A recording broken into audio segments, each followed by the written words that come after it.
En 1930, le monde fut stupéfait par un homme qui défiait la logique et la science. Kuda Bux, un illusionniste et yogi mystérieux, démontrait une capacité apparemment impossible, voir et même lire sans utiliser ses yeux physiques.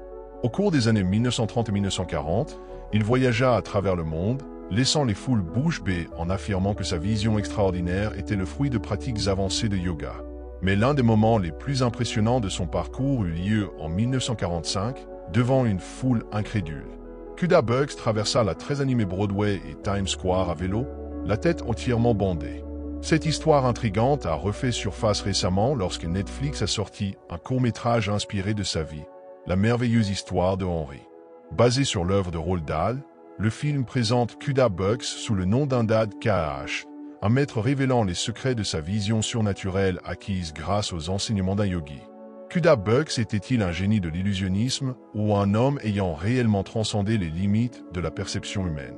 Selon Indad, l'esprit humain est constamment dispersé, gérant des milliers de pensées simultanément. Ce que nous voyons, entendons, sentons, pensons et même ce que nous essayons de ne pas penser.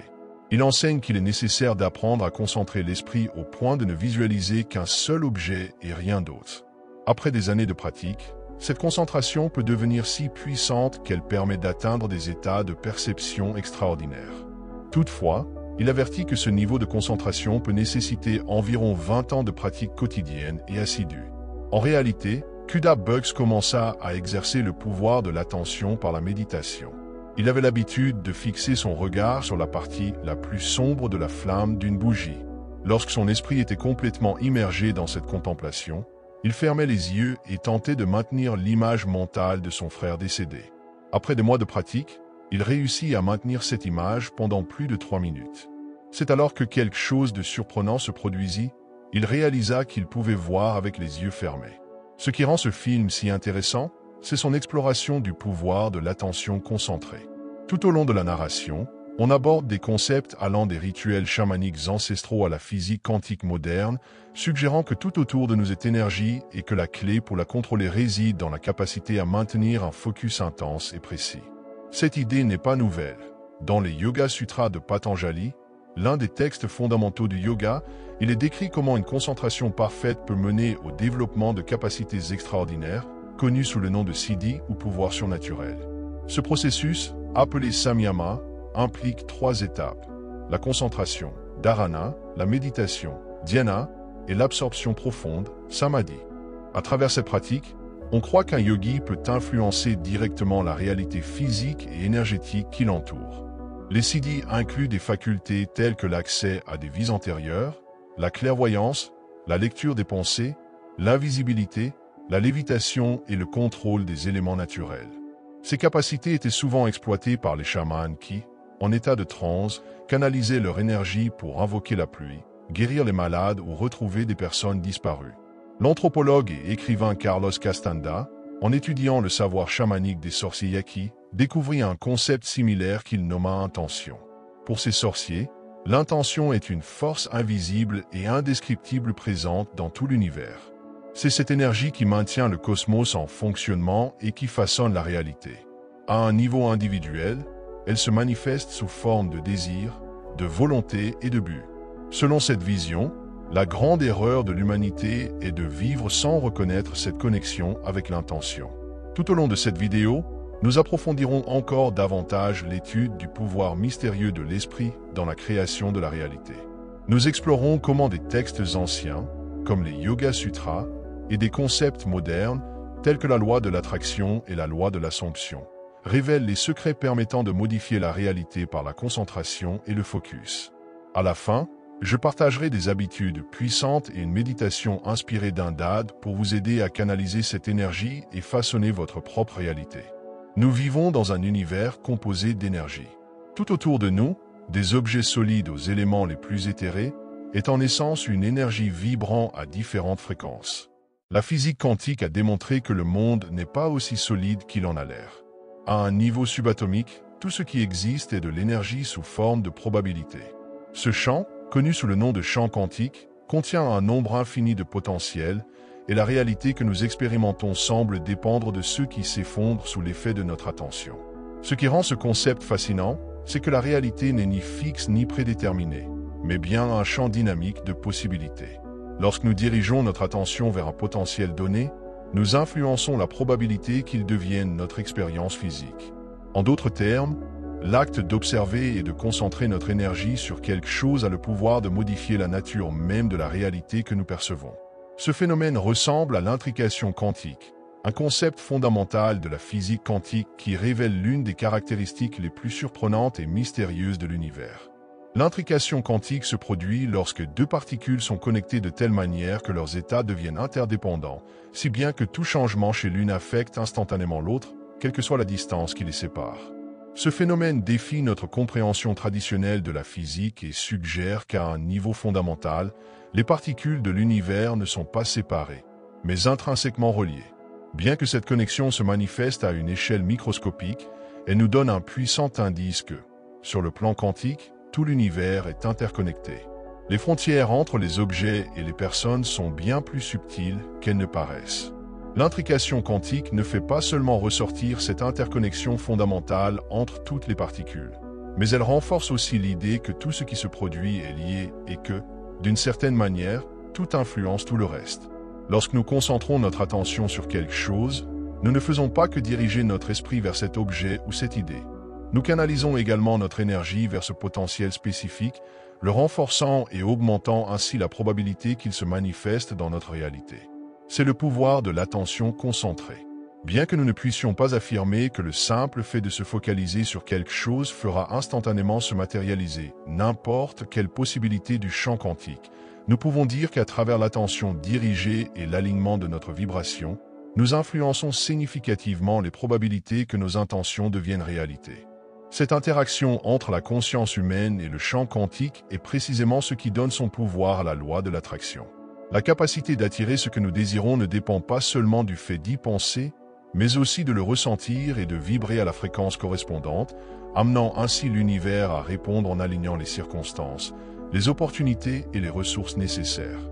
La loi de l'attraction suggère que ce à quoi nous pensons et ce que nous ressentons attire dans nos vies des expériences compatibles avec notre vibration.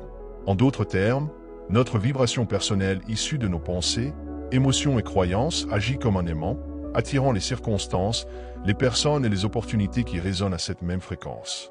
Cette loi repose sur l'idée que l'univers répond à l'énergie que nous émettons.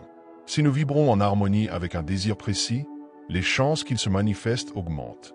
Ainsi, en alignant nos pensées et nos émotions avec ce que nous souhaitons attirer, nous devenons les co-créateurs de notre propre réalité.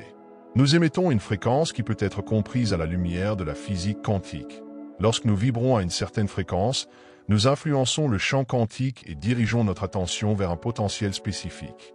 Le simple acte d'observer et de se concentrer augmente la probabilité que ce potentiel se manifeste dans notre réalité. Cependant, beaucoup de personnes rencontrent des obstacles dans ce processus. Malgré une pensée positive ou une visualisation claire de leurs désirs, la manifestation ne se produit pas immédiatement. Cela s'explique souvent par un conflit entre nos pensées conscientes et nos croyances subconscientes profondément ancrées qui limitent notre capacité à attirer ce que nous souhaitons. C'est ici qu'intervient la loi de l'Assomption, un concept développé par Neville Goddard. Selon cette loi, pour attirer quelque chose, nous devons agir comme si nous avions déjà atteint cet objectif. Nous devons assumer que ce que nous désirons nous appartient déjà et ressentir cette réalité comme si elle était déjà accomplie. En adoptant cette attitude, nous ne faisons pas qu'aligner notre vibration. Nous créons mentalement la réalité qui, avec le temps, se reflètera dans le monde physique. Ce simple acte d'assumer et de ressentir que nous possédons déjà quelque chose génère une vibration puissante qui, tout comme la loi de l'attraction, attire des circonstances compatibles avec cette réalité assumée. La connexion entre ces deux lois peut être comprise comme un processus d'alignement vibratoire et de création consciente. La loi de l'attraction nous apprend à prêter attention à l'énergie que nous émettons, tandis que la loi de l'Assomption nous instruit à vivre cette énergie comme si elle était déjà la nôtre. C'est comme activer une fréquence interne qui se projette vers l'extérieur, créant un flux continu entre ce que nous croyons, ce que nous ressentons et ce que nous expérimentons. Ainsi, en appliquant ces deux lois ensemble, nous ne faisons pas qu'attirer ce que nous désirons. Nous nous convainquons que cela fait déjà partie de notre réalité, accélérant ainsi le processus de manifestation. L'idée que notre esprit et notre conscience influencent la réalité extérieure rejoint des théories modernes comme le biocentrisme, proposé par le docteur Robert Lanza. Selon lui, la conscience est la clé pour comprendre la nature de l'univers. Au lieu d'un univers qui crée la conscience, c'est la conscience qui façonne et donne vie à l'univers. Cette vision s'aligne également avec la théorie de l'univers holographique qui suggère que la réalité perçue pourrait être une projection d'informations stockées dans un autre plan ou une autre dimension. Un peu comme une image en 3 dimensions générée à partir d'une projection bidimensionnelle dans un hologramme. Ce que nous appelons réalité pourrait n'être qu'une fraction d'un champ d'informations vaste et complexe. Dans ce contexte, la conscience joue un rôle fondamental dans la manière dont nous interprétons et naviguons dans cet hologramme quantique. Pour qu'un hologramme soit projeté, il faut un faisceau lumineux concentré, comme un laser, qui révèle et donne forme à l'image latente. De la même manière, notre attention fonctionne comme ce faisceau lumineux concentré. Lorsque nous focalisons notre attention de manière précise et continue sur un aspect de la réalité, nous illuminons cette possibilité à l'intérieur de l'hologramme quantique, lui donnant forme et projection dans notre monde perceptible. Tout comme un laser projette un hologramme avec clarté et précision, notre attention concentrée active et matérialise certaines probabilités dans le champ quantique.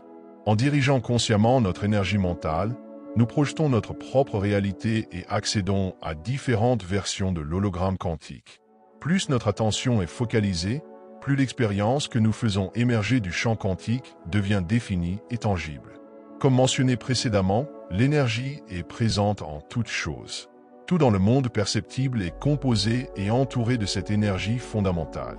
Les civilisations anciennes lui ont donné différents noms. Au Japon, elle était appelée Ki. En Chine, Kui ou Chi. En Inde, Prana. Dans la Grèce antique, Éther. Bien que ces noms varient, l'essence reste la même. Il s'agit d'une force vitale omniprésente qui, à son état le plus primordial, précède la matière. Au fil des siècles, des techniques ont été développées pour interagir, diriger et contrôler cette énergie. Des pratiques comme le yoga, le Qigong et le Tai Chi ont été créées précisément pour canaliser et équilibrer cette force vitale. Dans ces traditions, on reconnaît l'existence de centres énergétiques dans le corps, appelés chakras. Ces centres fonctionnent comme des vortex qui régulent le flux d'énergie au niveau physique, mental et spirituel. Chaque chakra est lié à différents aspects de la vie et du bien-être, allant de la sécurité et la stabilité du chakra racine à la connexion spirituelle du chakra coronal. Grâce à la méditation, à la respiration consciente et à la concentration sur ces points énergétiques, nous pouvons augmenter et rediriger notre énergie vitale, lui permettant de circuler librement à travers le corps. Comme nous pouvons le constater, l'élément clé de tout ce processus est l'attention dirigée. Que ce soit pour activer les chakras ou pratiquer des soins énergétiques avec les mains, c'est la capacité à focaliser l'esprit qui débloque le flux énergétique. Lorsque l'énergie circule de manière abondante et équilibrée à travers les chakras, nous expérimentons un état de vitalité accrue, de bien-être et de clarté mentale. Ainsi, comprendre et appliquer ces principes peut nous permettre de façonner notre réalité de manière plus consciente et efficace, en utilisant l'énergie et l'attention comme des outils pour manifester ce que nous désirons vraiment. L'énergie comme source de créativité et de manifestation. Le flux d'énergie ne nous procure pas seulement une vitalité physique, mais aussi un pouvoir créatif plus élevé. Lorsque nous apprenons à canaliser cette énergie consciemment, nous pouvons l'utiliser pour manifester nos désirs et atteindre nos objectifs. En effet, de nombreuses traditions spirituelles affirment que notre capacité de création s'étend à mesure que l'énergie circule librement à travers notre corps et notre esprit. Vous pouvez vérifier cela facilement à travers des cycles respiratoires. Essayez cet exercice. 1. Inspirez profondément en remplissant l'abdomen et les poumons. 2. Expirez sans effort. 3. Faites 30 respirations rapides et profondes en laissant l'air s'échapper naturellement avant d'inspirer à nouveau. 4. Après la dernière expiration, retenez votre souffle aussi longtemps que possible avant d'inspirer profondément une dernière fois.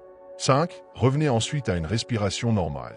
Cette technique est connue sous le nom de respiration Wim Hof, WHM, célèbre pour sa philosophie de vie et sa capacité à pousser le corps à ses limites grâce à des exercices de respiration et à l'immersion dans l'eau froide. Si vous effectuez 2 ou 3 cycles de cette respiration, il est très probable que de nouvelles idées surgissent soudainement. Cela se produit parce que la créativité augmente à mesure que le prana, énergie vitale, circule rapidement et efficacement à travers le corps. Essayez, c'est surprenant. Ce qui bloque le flux d'énergie. Toutefois, de même qu'il existe des pratiques qui augmentent notre capacité à canaliser cette énergie, certains facteurs entravent son bon usage, dépensant nos réserves. De mauvaises habitudes physiques, comme une alimentation déséquilibrée, le manque de sommeil ou un mode de vie sédentaire, peuvent bloquer le flux d'énergie et créer des déséquilibres.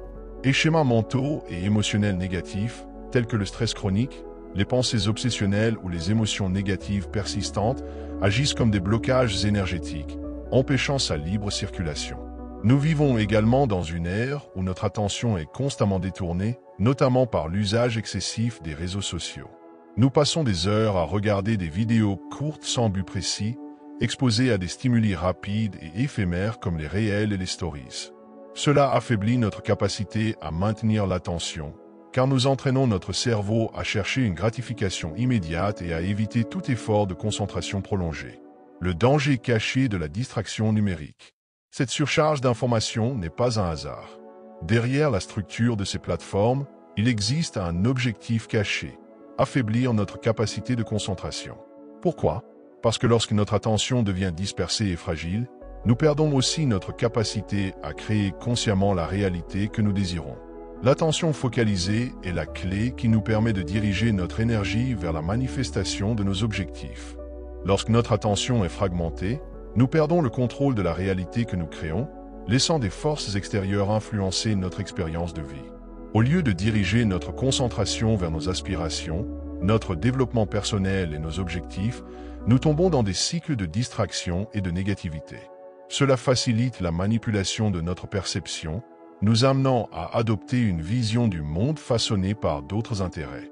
Reprendre le contrôle de notre énergie et de notre attention. Lorsque nous empêchons notre énergie d'être drainée par des pensées et émotions négatives, nous renforçons notre pouvoir de création.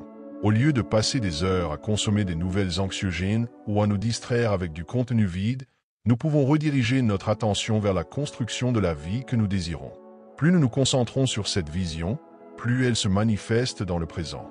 Les lois de l'attraction et de l'assomption nous enseignent que lorsque nous projetons notre esprit vers la réalité que nous voulons vivre et que nous ressentons que nous y sommes déjà, nous alignons notre vibration avec cette réalité, la rendant de plus en plus concrète.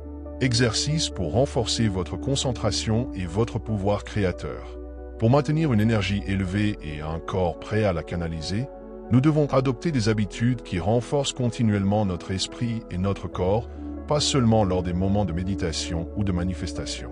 Voici un exercice inspiré d'une scène du film sur la vie de Kubrick. 1. Asseyez-vous confortablement devant une bougie, la flamme placée à environ 40 cm de distance et à hauteur des yeux. 2. Observez attentivement la flamme et notez qu'elle a 3 parties visibles. Une zone jaune brillante externe. Un noyau bleu à la base. Un centre plus sombre. 3. Fixez votre regard sur la partie centrale de la flamme, en vous concentrant jusqu'à ne plus percevoir que cela. 4. Fusionnez avec l'objet de votre observation, en repoussant toute distraction mentale. 5. Si des pensées surgissent ou si votre regard se détourne, ramenez doucement votre attention sur la flamme. Peu à peu, votre esprit s'apaisera et votre concentration s'approfondira. 6. Lorsque vous atteignez un état de calme et de concentration, fermez les yeux et visualisez-vous dans la situation que vous souhaitez manifester. 7. Ressentez cette réalité comme si elle était déjà accomplie. 8. Gardez cette image et cette sensation en vous aussi longtemps que possible. Vous pouvez également pratiquer 3 cycles de respiration Wim Hof avant cet exercice pour préparer votre esprit et votre corps à la méditation. Si cette expérience résonne en vous, partagez-la avec quelqu'un qui pourrait bénéficier d'un élan spirituel. Merci d'avoir regardé et à bientôt pour une prochaine vidéo.